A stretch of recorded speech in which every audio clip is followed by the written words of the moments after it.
Assalamualaikum warahmatullahi wabarakatuh. Saya Melisa Gayu Putri Diana dari kelas 12 TP2. Pada kesempatan kali ini, saya akan menjelaskan secara singkat kemenangan Jepang atas Rusia. Yuk kita simak. Nah, di sini ada latar belakang dari kemenangan Jepang atas Rusia.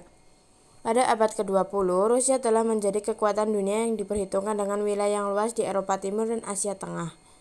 Sementara itu, Jepang juga dipandang sebagai kekuatan Asia berkat restorasi Meiji yang otokratis atau keputusan terpusat pada pemimpin. Dipandang sebagai salah satu kekuatan teritorial terluas di dunia. Awalnya, Jepang ingin membuat kesepakatan dengan menawarkan kendali atas Manchuria Cina.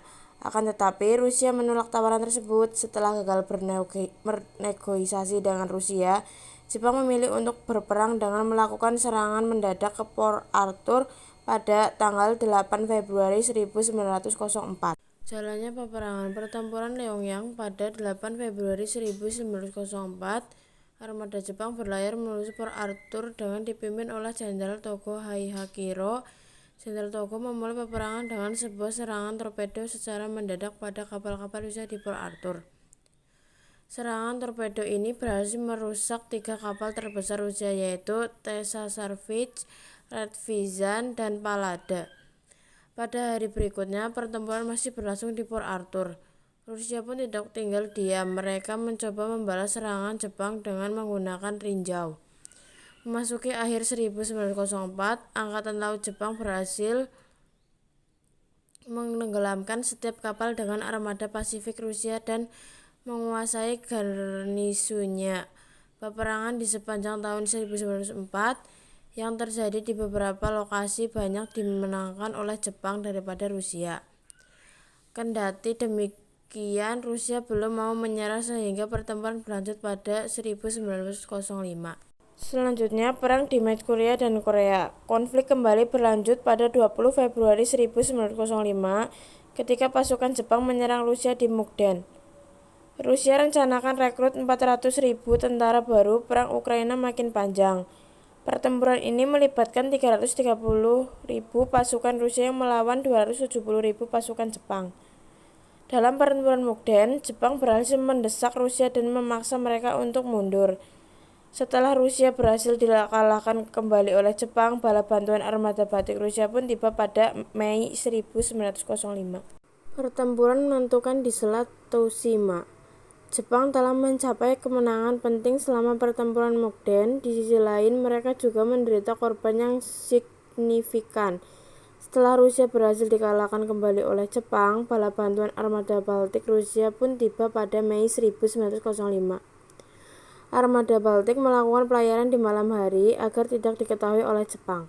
Akan tetapi, lagi-lagi Jepang berhasil menangkap bala bantuan Rusia karena ada sebuah kapal yang menyalakan lampu mereka di kegelapan. Masih di bawah komando Laksamana Togo Haihakiro, Angkatan Laut Jepang berusaha memblokir jalan Rusia ke Vladivostok. Pertempuran Tsushima berlangsung selama 2 hari dan berakhir pada 28 Mei 1905.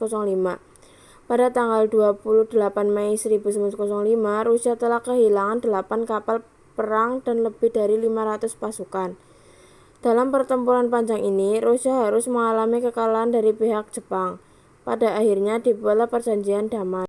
Perjanjian damai tersebut dinamakan Perjanjian Portsmouth, yang dimediasi oleh Presiden AS Theodore Roosevelt di Portsmouth, New Hampshire pada 9 Agustus sampai 5 September 1905. Selama negosiasi berlangsung, Rusia diwakili oleh Sergei Witte dan Jepang diwakili oleh Baron Komura. Pada 5 September 1905, Rusia menyerahkan Port Arthur kepada Jepang, sementara mempertahankan bagian utara Pulau Sakhalin yang terletak di lepas pantai Pasifik.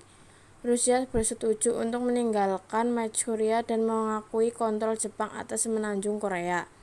Tsar Nicholas menolak membayar ganti rugi ke Jepang. Penolakan Tsar didukung oleh Roosevelt. Rusia kehilangan harga diri serta menambahkan kebencian rakyat Rusia terhadap pemerintahan Tsar. Dampak dari perang brutal antara Jepang dan Rusia telah memakan banyak korban jiwa. Sekitar 150.000 pasukan menjadi korban jiwa dari kedua belah pihak. Tidak hanya itu, sekitar 20 warga sipil dampak dari perang brutal antara Jepang dan Rusia telah memakan banyak korban jiwa. Sekitar 150.000 pasukan menjadi korban jiwa dari kedua belah pihak.